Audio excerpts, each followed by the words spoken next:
Halloween night, 1936.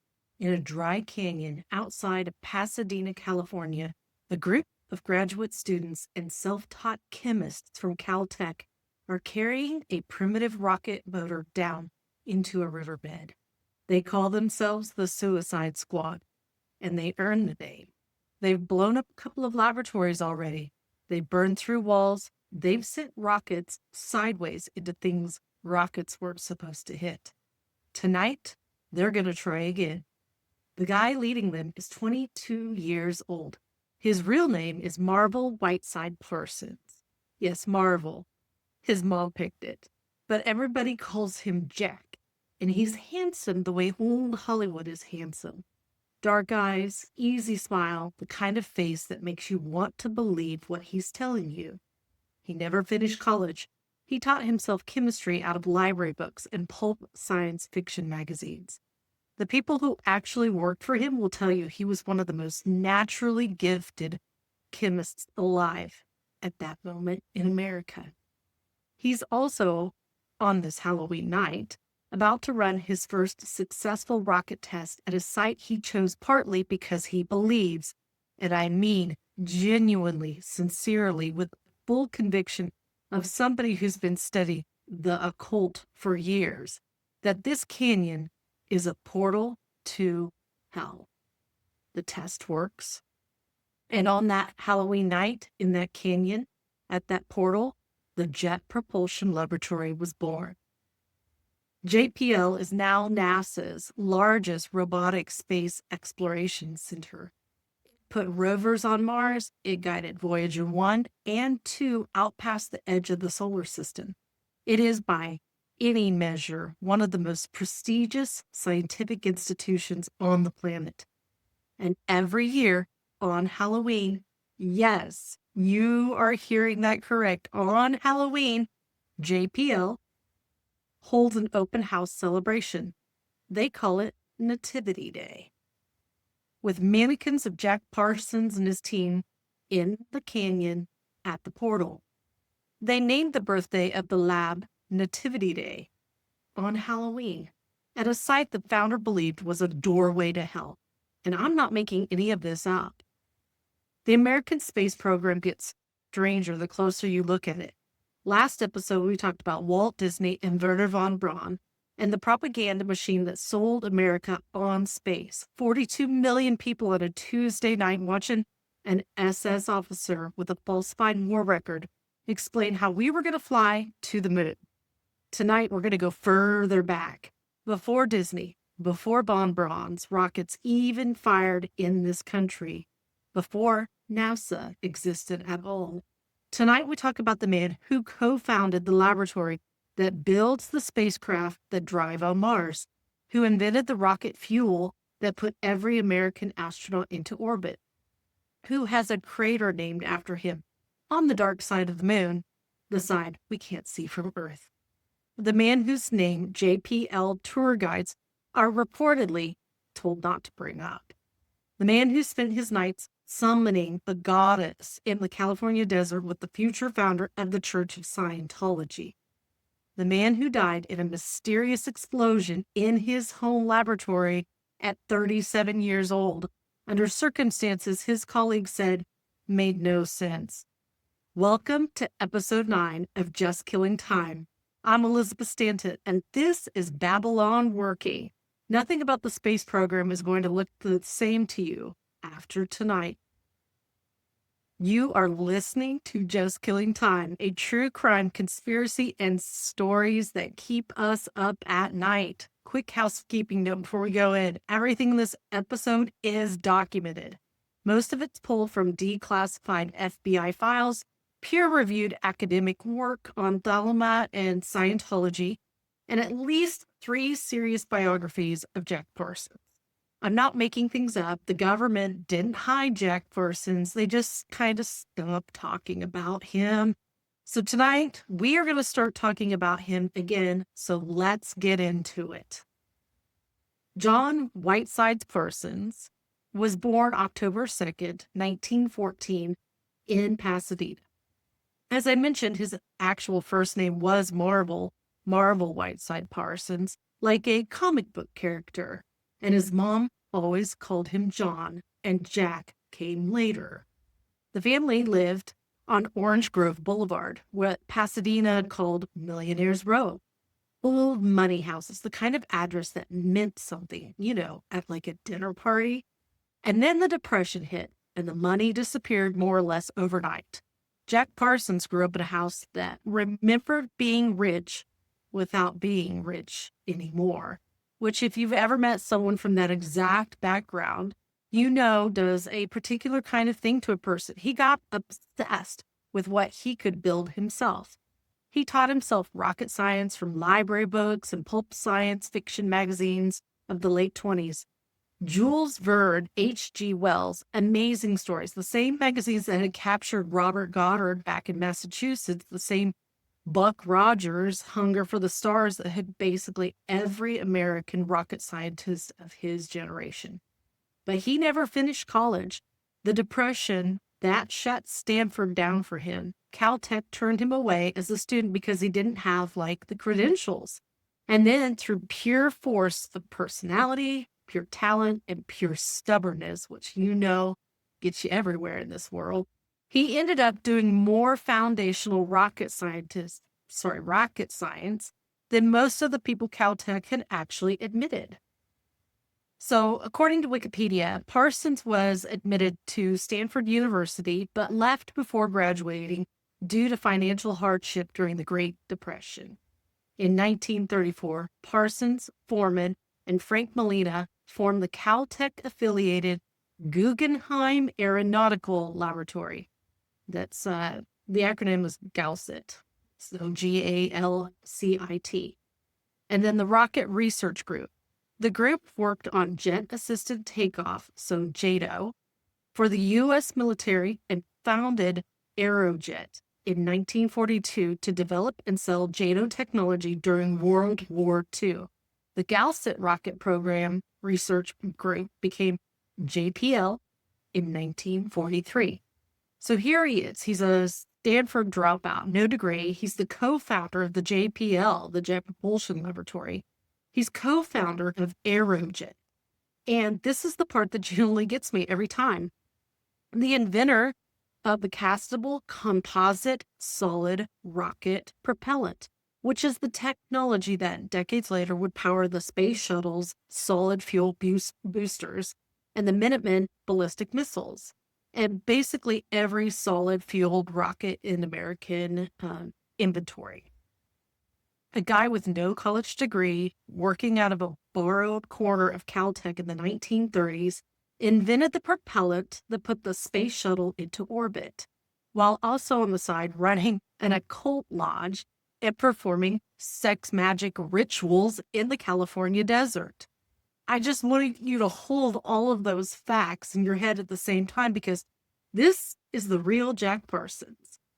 And any version of him that flattens out one of those things is missing a point. So I want to say something about the Suicide Squad, the name that they gave themselves. They were 5 young men. They borrowed, equipment in the corner of somebody else's lab. They were blowing things up and trying again. And the other Caltech students called them the Suicide Squad as a joke, mostly. And the 5 of them, they just took that name and ran with it. They wore it like a name tag because that's who they were. People who understood that some things are just worth being slightly insane about. That if your ambition is bigger than your credentials, you have to be willing to blow stuff up and keep showing up the next morning. And that tenacity, that's what Jack Parsons was, the most extreme version of any idea I've ever read about. He was the guy who blew things up and kept going in every single area of his life: rocketry, sex, religion, ambition, all the way to the end. And the end of him is, I think, the saddest part of the story. So, according to Atlas Obscura, which they wrote From Heaven to Hell, a visit to NASA's Jet Propulsion Laboratory and Devil's Gate, where they're citing the JPL history. On Halloween night of 1936, Jack Parsons and his suicide squad, they completed the first successful rocket test in Arroyo Seco, California. And that was the day the Jet Propulsion Laboratory in Pasadena was officially founded. Now, according to the Occult Encyclopedia, the location of JPL near the site of Devil's Gate Dam in Pasadena was supposedly selected by Parsons due to his belief that the location was a portal to hell. So here's the geography of this. The JPL campus today sits about a quarter mile from Devil's Gate Dam. The dam takes its name from a rock formation in the gorge that, once you see this, you can't unsee it. It looks unmistakably like a devil's face in profile. There's a horn, there's a hollow eye socket. The mouth is the open arch of the cliff itself. The local Tongva people had stories about the place going back generations. They said it was a thin spot. That's how they described it. A place where the spirit world would come close to the surface, where things would come through. And Parson, he read those stories. He chose this canyon, and he chose Halloween for the very first test. NASA still does an open house celebration at JPL every year on Halloween. They call it Nativity Day, birthday of the lad, with mannequins of Parsons and his team set up in the canyon on Halloween at the spot Parsons chose because he thought it was a portal to hell. I'm honestly not sure what to do with the fact except hand that to you. Is it ironic? Is that oblivious? Or is it intentional in some kind of weird, quiet way? I don't know, but Nativity Day on Halloween at the demonic portal is the kind of phrase that ought to at least raise an eyebrow, because it kind of sounds sacrilegious to me. According to Occult Encyclopedia, Parsons invented the first rocket engine to use a castable composite rocket propellant and pioneered the advancement of both liquid fuel and solid fuel rockets. He is regarded as among the most important figures in the history of the U.S. space program. He has been the subject of several biographies and fictionalized portrayals. But by the late 1930s, the Suicide Squad had real federal funding. The Army wanted JATO, the Jet-Assisted Takeoff, the system of strapping rocket boosters to aircraft so they could lift off short runways. In 1942, the team founded Aerojet to commercialize that technology for the war. And in 1943, Galset Research Group officially became the Jet Propulsion Laboratory, as I said. So Jack Parsons, he had no degree, no institutional pedigree of any sort, and he co-founded all of these organizations, and he was 29 at this time. And he was about to meet ALEISTER CROWLEY. Edward Alexander Crowley was born in 1875 in Royal Leamington Spa, England, into a wealthy and intensely religious family. His father was an heir to a brewing fortune who had basically given it all up to become a traveling evangelicus. So Crowley's whole childhood was saturated in the most extreme version of evangelical Victorian Christianity you can imagine.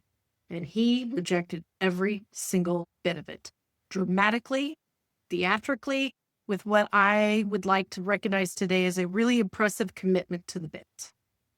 By the time he was an adult, he'd renamed himself ALEISTER. He joined a bunch of esoteric orders. He climbed mountains in the Himalayas, traveled the world, studied yoga and tantric practices in India, and arrived at what he was convinced was a brand new spiritual revelation. According to Wikipedia on Aleister Crowley, in 1904, he married Rose Edith Kelly, and they honeymooned in Cairo, Egypt, where Crowley wrote down the Book of Law, a sacred text that serves as the basis for Thelema, which he said had been dictated to him by a supernatural entity named Iwis.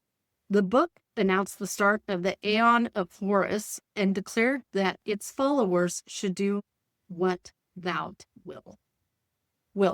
So, do what thou wilt was the decree, and to seek to align themselves with their true will via the practice of ceremonial magic.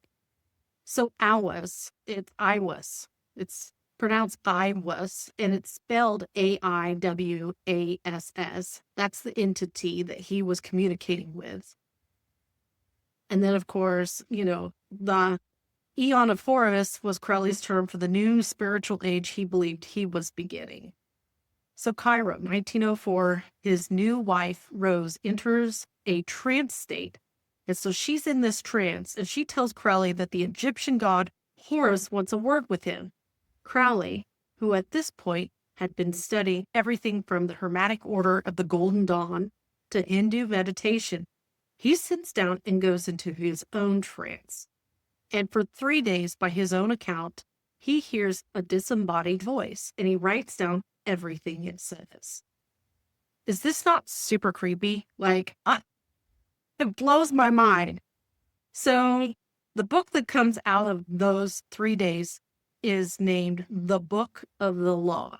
And the central command of the whole thing is that one line, do what thou wilt, shall be the whole of the law. And that's Aleister Crowley's The Book of Law that he wrote in 1904. Now, this is important because it gets misunderstood constantly. Do what thou wilt was not in Crowley's framework, a hall pass to do whatever you felt like at any given moment, even though that's what it seems like, right? It was meant to be as a command to find your true will, the deepest, authentic purpose of your existence, the thing you specifically were put on earth here to do. And, that's what he did. He pursued it absolutely without compromise, without waiting for permission from a church or a government. The British press, though, when they read it as a permission to do whatever you want, and Crowley got branded the wickedest man in the world in tabloid headlines. And he loved it. He actually started calling himself Beast 666. He ran rituals involving drugs, sex, and the invocation of entities he claimed lived on planes of reality humans normally couldn't perceive. So this is, this guy's dealing in some really dark, heavy material, black magic. According to Britannica, the death of a young follower in Sicily, allegedly after participating in sacrilegious rituals, led to denunciations of Crowley in the British popular press as the wickedest man in the world, and to his expulsion from Italy in 1923.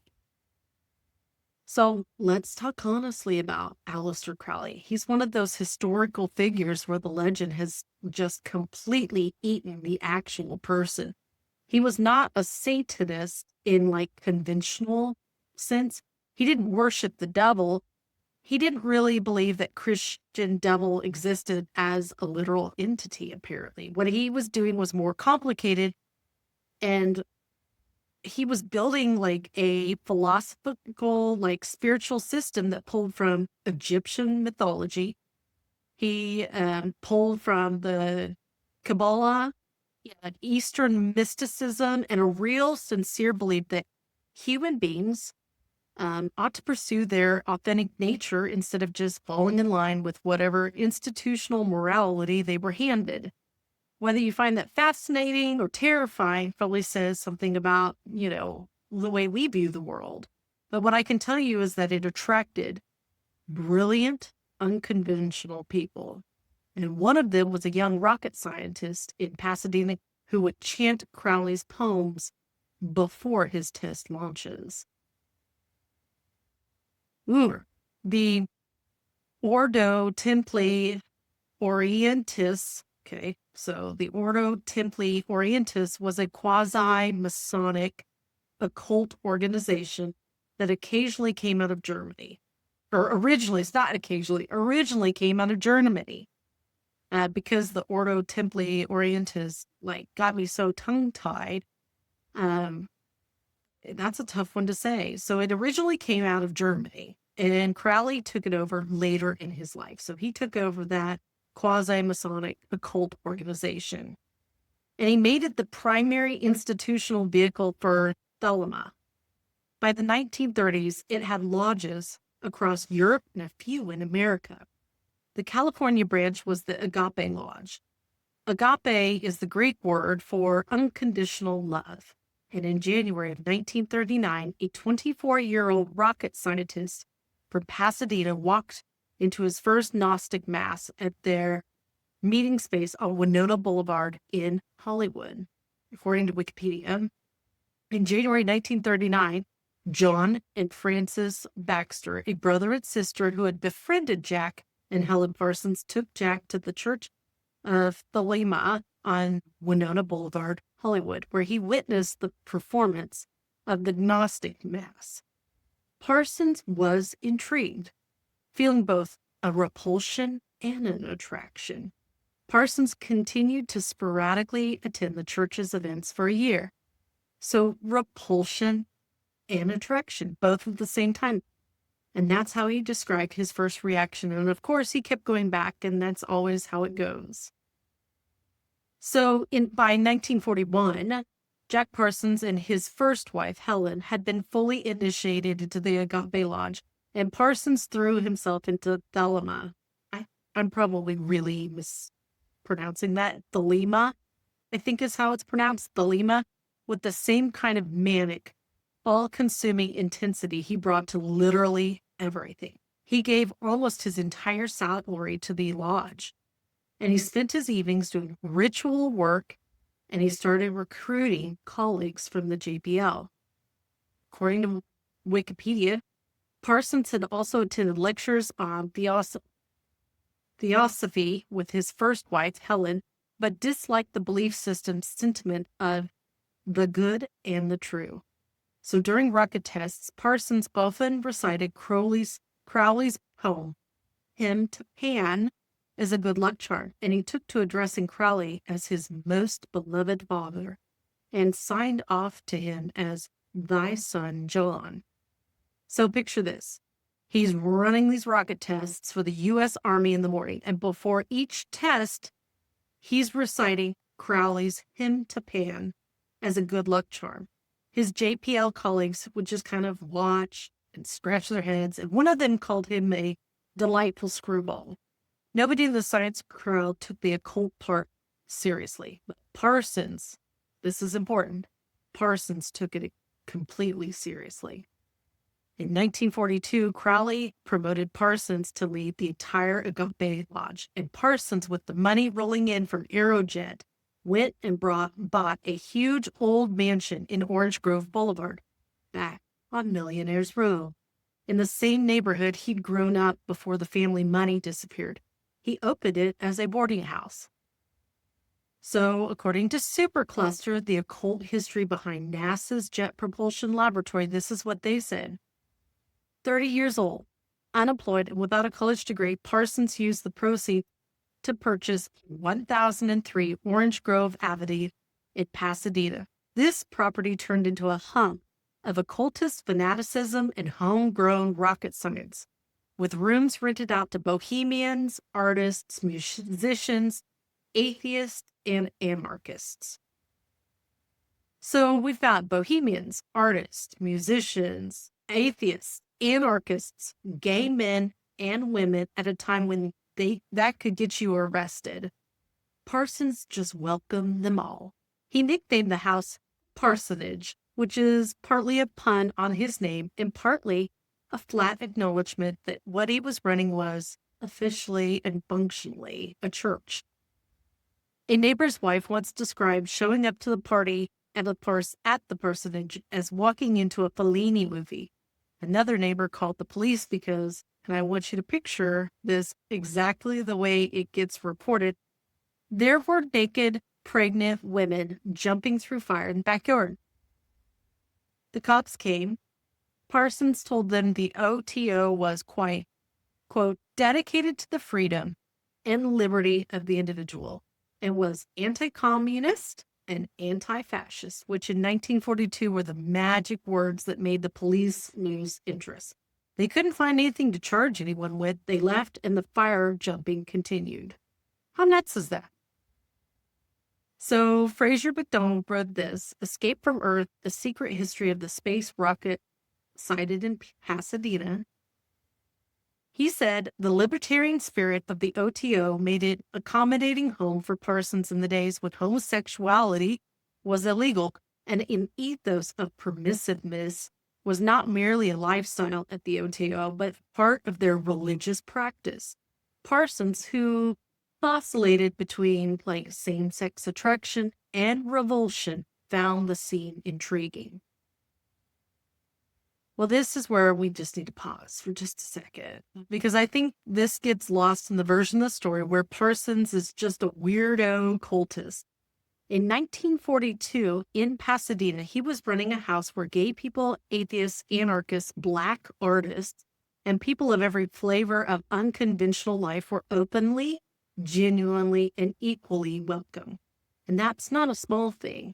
This was the McCarthy era warming up. This was the moment in American history where being gay could destroy your entire life, where being an atheist could cost you your job, where living outside the norm was not just socially dangerous, it was sometimes legally dangerous.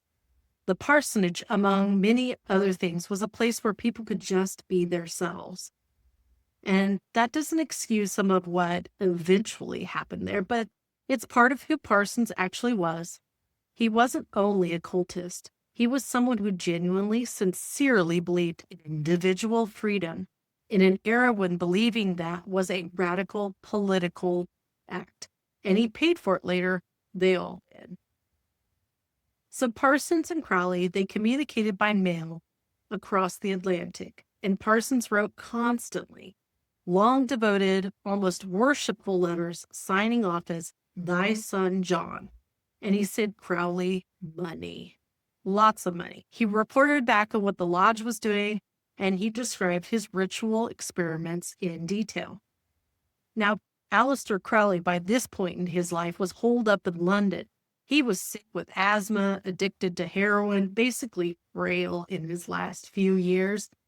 And he wrote back with a mix of admiration for Parsons and what comes through pretty clearly as exasperation.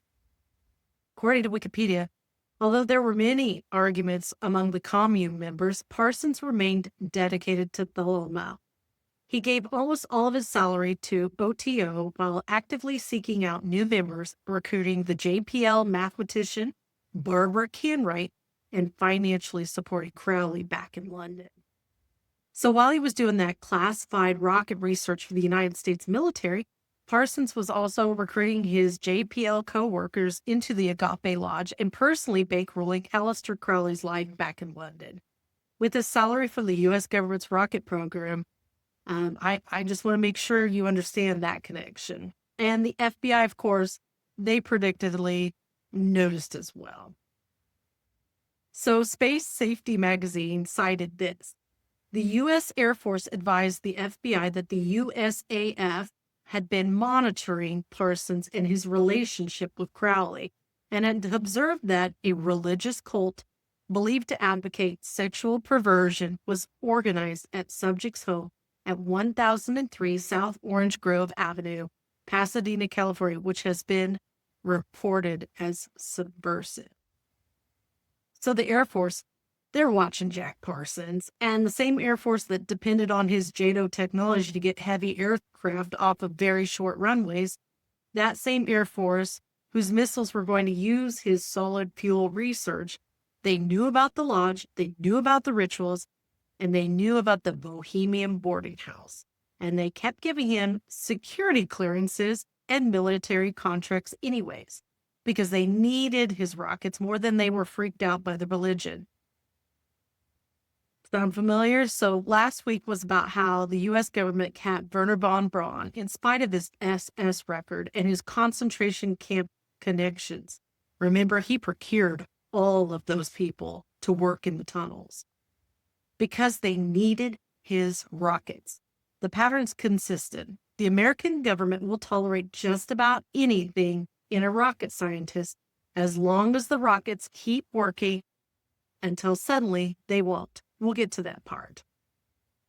So August 1945, Jack Parsons is introduced to a former Navy officer and pulp science fiction writer named Lafayette Ronald Hubbard.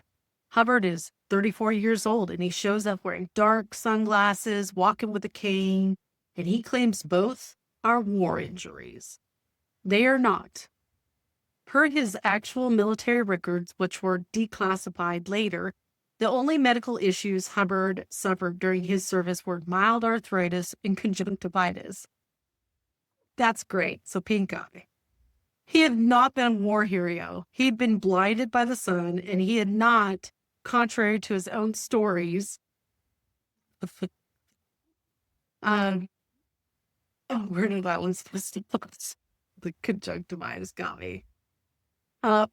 He had not, contrary to his own stories, spent weeks adrift on a raft after his ship went down. So he lied about that. But the man could talk, and by every account, he was ferociously charming. According to Space Safety magazine, Parsons was taken in by Hubbard's charisma, and he saw him as an equal in his magic circle. Writing to CROWLEY, Parsons said of Hubbard, "I deduce that he is in direct touch with some higher intelligence. He is the most thelemic person I have ever met and is in complete accord with his own principles."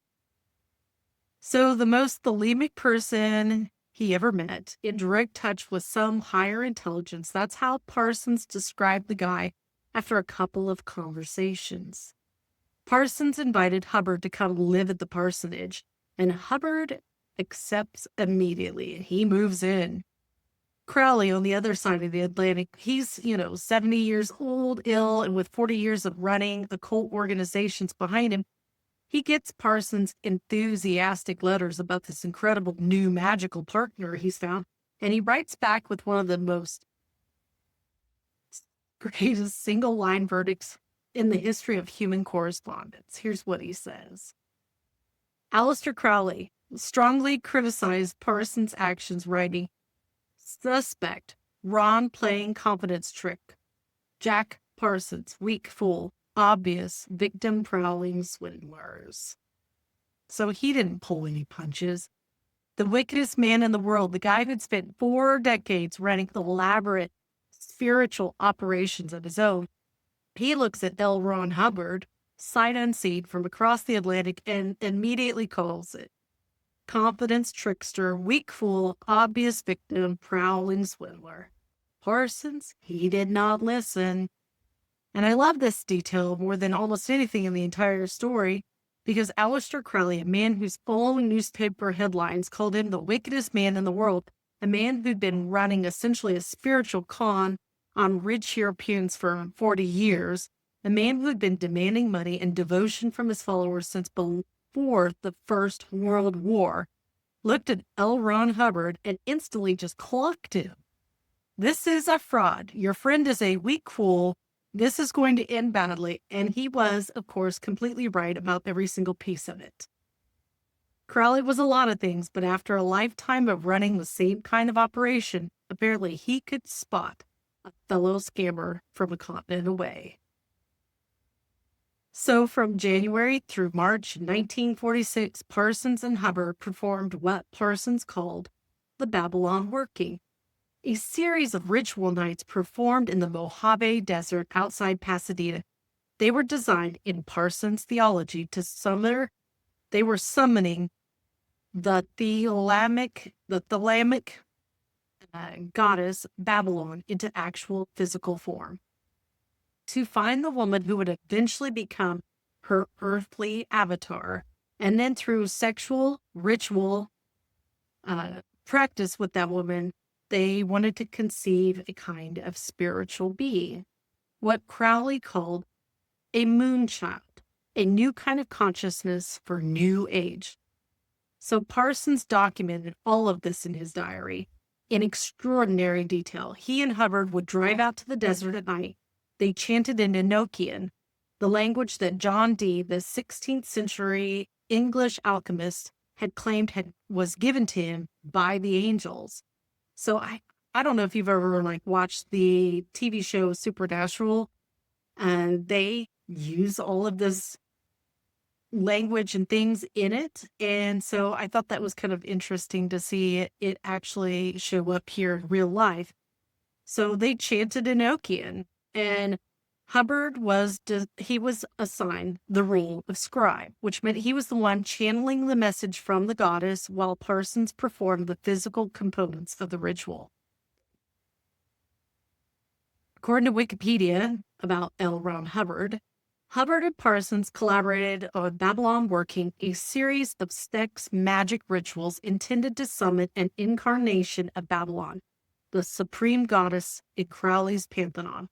According to religious studies scholar Hugh Urban, Parsons' own account of the period, the Book of Babalon, describes the workings as occult ceremonies based on CROWLEY's teachings, requiring a woman to take part in sexual rites meant to bring about the birth of a spiritual being, sometimes described as Thelemic literature as a moon child, a spiritual offspring mightier than all the kings of the earth. Hubbard's job as a scribe included describing the goddess in her own voice. Parsons preserved his entries, and Hubbard channels Babalon as, I'm quoting here, the flame of light, power of darkness, who feeds upon the dead of men. That's the kind of thing the future founder of Scientology was writing in 1946 in the desert. When the first round of rituals concluded, Parsons drove home to the parsonage, and the next day, a woman showed up at his door. According to Space Safety magazine, as soon as the first set of rituals had been completed, Parsons encountered a woman by the name of Marjorie Cameron. Marjorie was something of a free spirit, and she had moved to Pasadena after receiving an honorable discharge from the Navy. Parsons immediately became infatuated with her and her scarlet red hair, and he saw her arrival as a sign of the successful ritual that he had completed. And in short, Parsons believed that he had summoned Babalon, the Scarlet Woman. So Marjorie Cameron, with her red hair, just discharged from the Navy, she showed up at the parsonage the day after those first rituals were concluded, and Parsons was instantly convinced that this was the woman he had summoned, the Scarlet Woman of his ritual, the earthly form of Babalon. Whether she actually was is a question between you and your theology. What's documented is that she existed, she had red hair, and she walked up to his door the day after the working, and Parsons believed it. He believed all of it. So I'm just going to lay this out, and you make of it what you want. This man, he performs that ritual, that occult ritual, to summon a red-haired woman. The next day, a red-haired woman shows up at his house. Is that coincidence? Is it confirmation bias? Would Parsons have found his, quote-unquote sign in basically anything that had happened next? I don't know. I mean, this is what we've got. I'm a true crime podcaster. I'm not a theologian. And what I can tell you is that Jack Parsons believed it was real. He believed he had actually done the thing, and he carried that belief into every decision he made for the rest of his short life, including, unfortunately, the decision to trust L. Ron Hubbard with his money.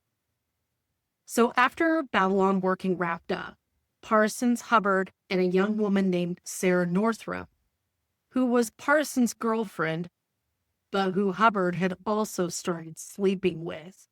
Because, of course, they formed a business partnership. Why wouldn't they? And they called it Allied Enterprise. The plan on paper was that Hubbard and Sarah, they would travel to Florida, and they were going to buy a fleet of yachts and then sail them back to California and sell them at a profit. Parsons put up almost all of the capital. According to Wikipedia, Parsons, Hubbard, and Sarah, they invested nearly their entire savings. The vast majority, of course, was contributed by Parsons in a plan for Hubbard and Sarah to buy the yachts in Miami and sail them to the West Coast to sell for a profit. Hubbard had a different idea. He wrote to the U.S. Navy requesting permission to leave the country for the purposes of collecting writing material. In other words, undertaking a world cruise. That was his idea.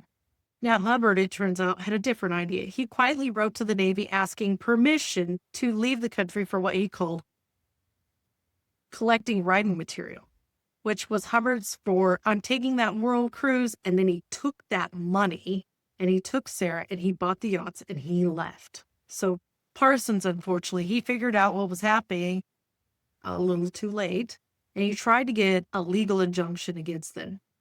He also, this is in his diary, performed a magical working specifically designed to stop their boat from leaving port. He wrote afterward that he had called down a storm. So here he is, he's performing these magical occult workings is what they're calling them. I mean, I guess we would call it modern day witchcraft. But here's what's interesting. Just like how he saw the red-haired woman show up at his door the next day, this happened as well. A storm did, in fact, force the boat back to port. Make of that what you will. The injunction didn't hold up in court, and Hubbard ended up paying Parsons a settlement of $2,900, basically pennies on what Parsons had put in, and dissolved the partnership. Parsons came home, by his phone description, shattered. So according to Supercluster, the occult history behind NASA's Jet Propulsion Laboratory, Hubbard ran off to Miami with Parsons' ex-lover, Sarah, and $10,000 of Parsons' life savings, with a new wife and cash to spare. Hubbard bought 3 yachts and went on to found Dianetics and Scientology. So here's the picture. L. Ron Hubbard, the man who participated in sex magic rituals in the California desert, who channeled the voice of a goddess named Babalon. He stole his ritual partner's girlfriend and life savings and went on to found one of the most successful and financially powerful new religious movements of the 20th century, the Church of Scientology. Millions of members, billions of dollars, and a celebrity following that includes some of the biggest names of Hollywood. And the founder's formative spiritual experience, the thing that made him who he became, it all happened in a mansion in Pasadena, in a ritual circle with a rocket scientist and the wickedest man in the world. And I'm not making a doctrinal argument that the Church of Scientology here. I'm just laying out this is the documented historical record of where it came from. And the documented historical record says it came from the Parsonage. So by the late 1940s, the Cold War paranoia that was eating America was eating Jack Parsons.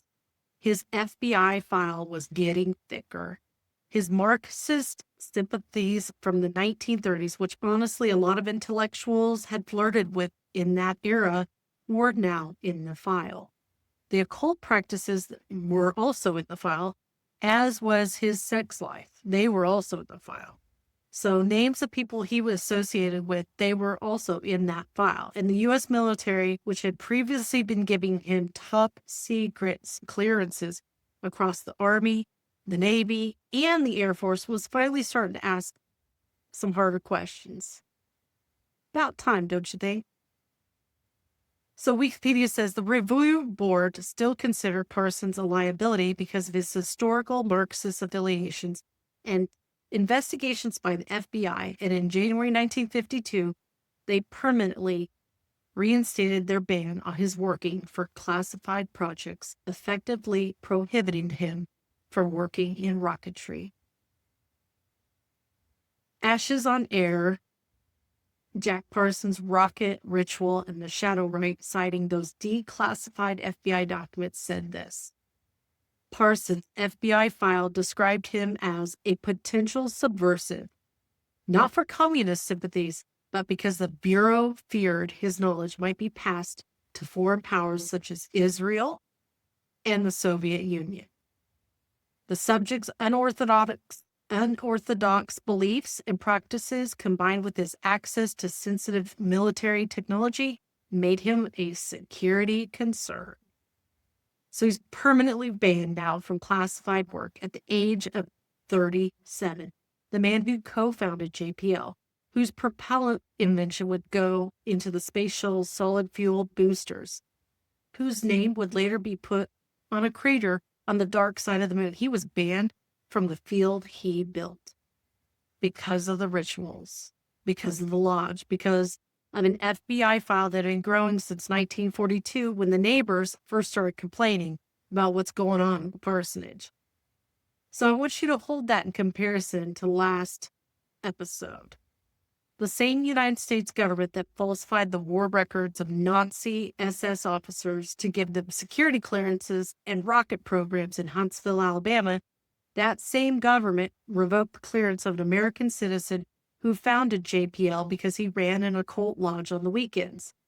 Werner von Braun, SS Major, signed procurement requests for concentration camp labor. He falsified records, security clearance granted. Full rocket program funded. But Jack Parsons, who was an American-born, no criminal convictions, co-founder of JPL, practiced what was then perfectly, I'm going to say, a legal religion. His security clearance was permanently revoked, banned from rocketry. The American government, their moral arithmetic gets really interesting when you put the two cases side by side like that, don't you think? So without his security clearance, Parsons couldn't do rocketry anymore, and he went to work doing pyrotechnics for Hollywood instead.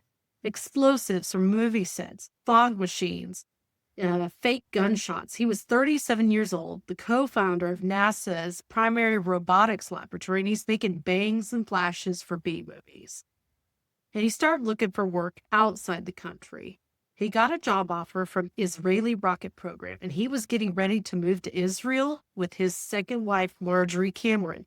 You remember the red-haired woman from Babalon working. But on June 17, 1952, one day before he and Marjorie were going to leave for Israel, he got a rush order from a movie production for a batch of explosives. And he went down to his laboratory in his home, and he started mixing. Wikipedia says, a day before their planned departure, Parsons received a rush order of explosive on film set, and he began to work on it in his home laboratory. An explosion destroyed the lower part of the building, during which Parsons sustained mortal wounds, and his right forearm was severed. His legs and left arm were broken, and a hole was torn in the right side of his face. Despite these critical injuries, Parsons was found conscious by the upstairs lodgers. He was alive when his housemates found him. His right arm was gone, his face was destroyed, and somehow he was still conscious. And he tried to communicate with the ambulance crew when they arrived, and he died about 37 minutes after the explosion. And he was 37 years old. His mother, when she got the news, took a fatal overdose of barbiturates that same day. Multiple sources said this. The official investigation of the Pasadena Police Department concluded that Parsons had been mixing fulminate mercury in a coffee can, which he accidentally dropped, causing the explosion. The official conclusion was an accident. He'd been mixing fulminate mercury, one of the most shock-sensitive explosives in all of chemistry, in a coffee can, and he dropped that coffee can, and the can went off. The explosion then ignited everything in that room. Now, several of his colleagues immediately said no, not the way Jack Parsons would do it, not even close. Pasadena Now, a look back at Jack Parsons on the 70th anniversary of his explosive death, citing the Los Angeles Times in June 21st, 1952. This is what they said. George Santmeyer, a chemical engineer who worked with Parsons on a Naval Ordnance Department research project, he told the LA Times in 52 that someone else had put quantities of explosive refuse into an exposed trash and garbage containers because it would be completely out of character for Parsons to handle the dangerous explosive waste material in the way that the police said he did. For Parsons to have disposed of such materials in that manner would be in the same category as for a highly trained surgeon to operate with dirty hands. His last words, though, according to the report in the JPL archive, were, "But I'm not finished yet." But I'm not finished yet. Those were his last words. A man one day away from leaving for a new country, a new beginning, a chance to keep doing the only work he had ever wanted to do. And then a coffee can or someone else's explosive waste in his lab or something else entirely. The case got closed as an accident in 1952 and it has never been reopened. The theories, though, have never gone away. And some people say it was suicide. Some say it was murder, possibly by Howard Hughes, whose documents Parsons had reportedly handled carelessly. Some say it was federal agents who didn't want him taking American rocket technology to Israel.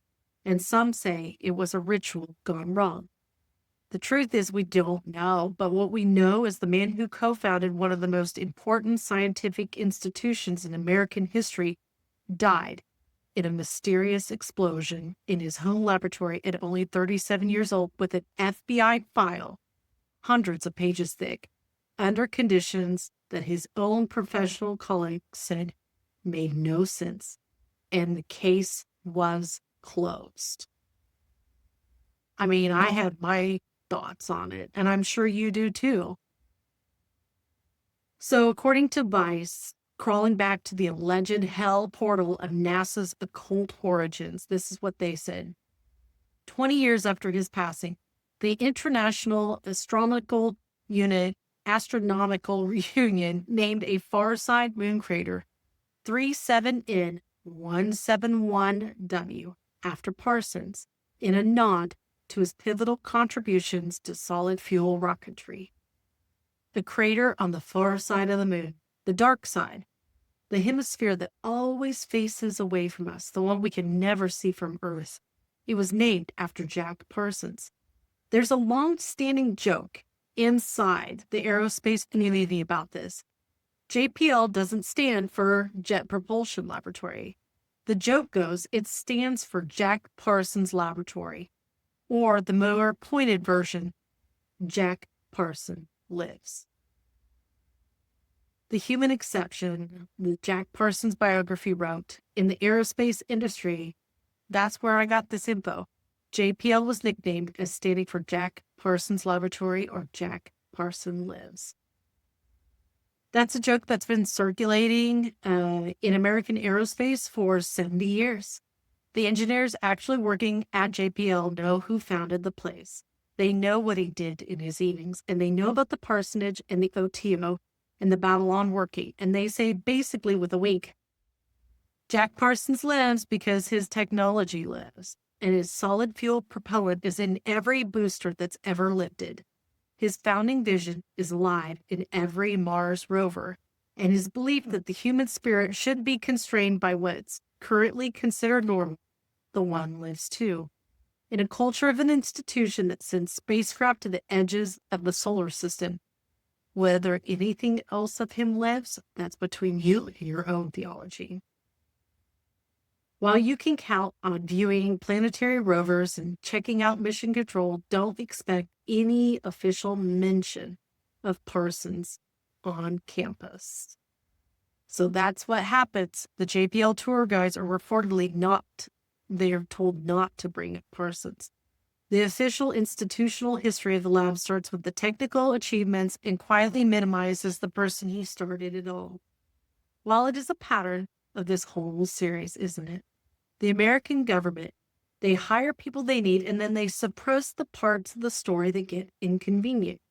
Von Braun's SS records that were falsified. Walt Disney's FBI informant status was classified, and Parsons, the American who founded JPL, who invented the propellant, he gets quietly left off the campus official tour. L. Ron Hubbard, he took Parsons' money and his girlfriend to Florida in 1946, and he used some of that money to start working on the ideas that would become Dianetics. He published Dianetics, The Modern Science of Mental Health in 1950, and then he incorporated the Church of Scientology in 1953.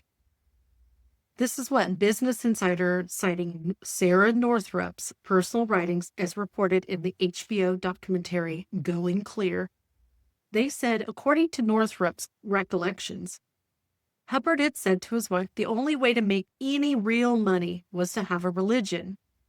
That's essentially what he was trying to do with Dianetics. Get a religion where he could have an income and the government wouldn't take it away from him in the form of taxes. That's my Labrador. She's whining to get out. And you're going to have to sit down and just be quiet for just a second, Miss Moira. Let me finish this story. So the only way to make any real money, it was to have a religion. And he reportedly said that out loud to his wife that he had taken from Jack Parsons. And after performing all those sex magic rituals in the California desert. Meanwhile, CROWLEY died in September of 1947, about a year after Babalon working. Parsons died in June of 1952. Hubbard then died in 1986. And he was reportedly surrounded by a small inner circle, having spent his last years living incognito to dodge various legal proceedings.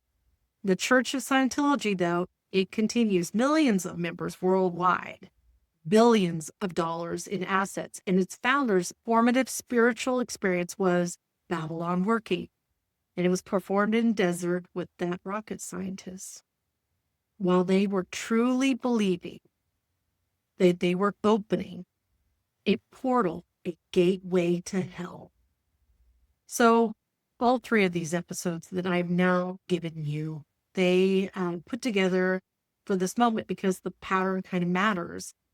You know, in episode 7, we talked about how the Nazis built this space program with their falsified war records, and the government knew.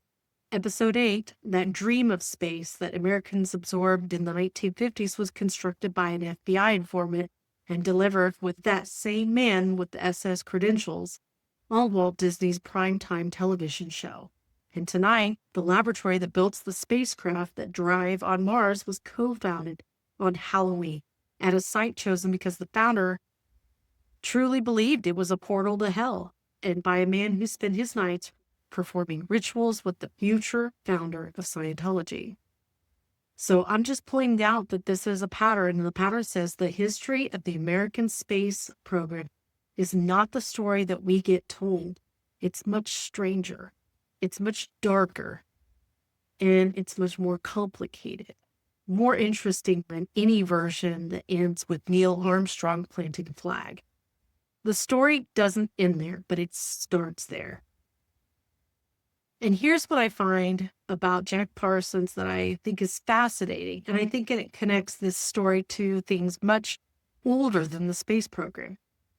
Parsons believed with the same conviction he brought to chemistry, with the same rigor he brought to engineering rocket fuel, that there was something above, not the sky, not orbit, not Mars, something beyond, a level of reality that the physical universe was only one face of, the entities that existed in dimensions rockets were never going to reach, planes of being you couldn't access through engineering, only through will, ritual, and the deliberate dissolution of the self into something larger.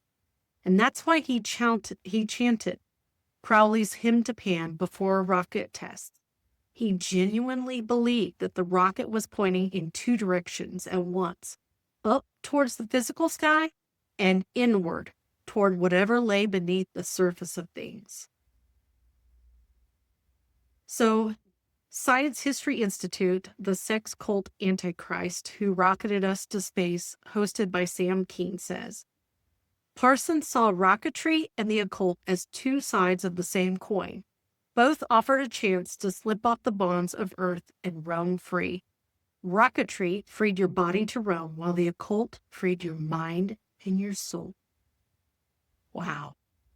And the question Parsons was actually asking, the question this whole series keeps circling from different angles in different episodes, is the oldest one there is.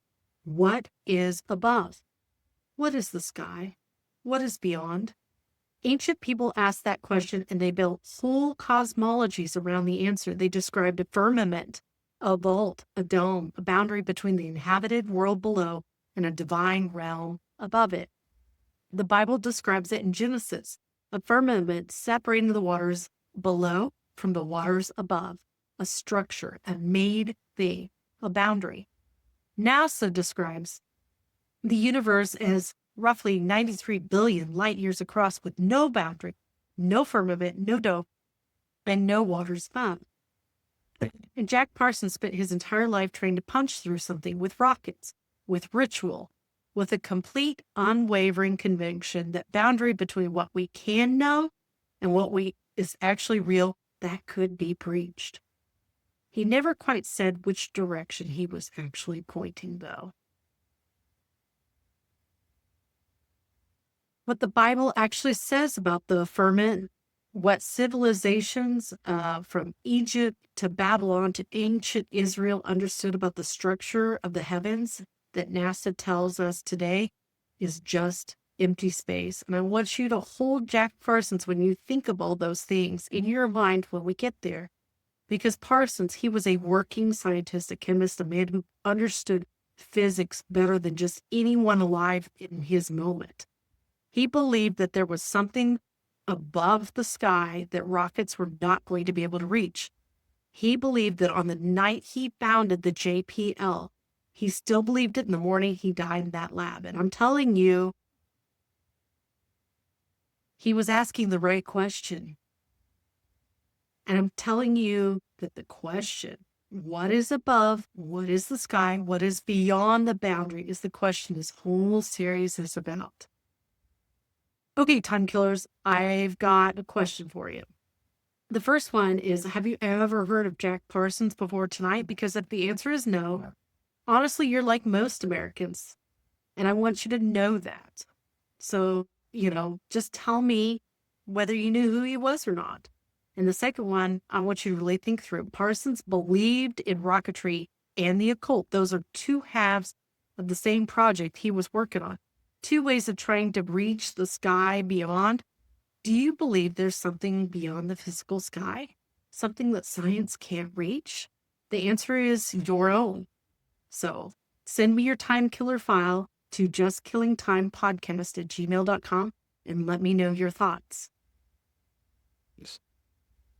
So again, it was Halloween night, 1936, in a dry canyon in Pasadena, a rocket test, a portal, depending upon who you ask.